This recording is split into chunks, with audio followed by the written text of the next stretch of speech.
বাজার থেকে 3টা হাঁস জবাই দিয়ে নিয়ে আসলাম ড্রেসিং করে। তারা পরিষ্কার যতটুকু করার করে দিয়েছে, আর আমরা বাসায় এনে খুব সুন্দর করে পরিষ্কার করতেছি। আমরা ব্যাচেলার, আমরা খুব সুন্দর করে ব্যাচেলার পরিষ্কার করলাম। পরিষ্কার করে তখন যে কাটবো, কাটার পরে হাঁসগুলারে আমরা পাক করব।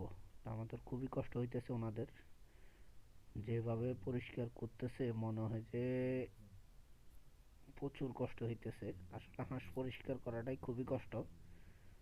পর্যাপ্ত পরিমাণ ভালোই পরিষ্কার করছে, তো দেখে খুবই ভালো লাগলো। পরিষ্কার আরও করবে, পায়েটা আরও 1-1.5 ঘন্টা এরকম পরিষ্কার হবে।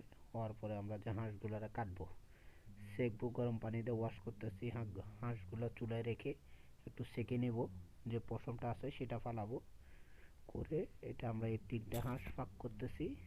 মানুষ 8 জনের জন্য, 8টা লোকে 3টা হাঁস খাবো।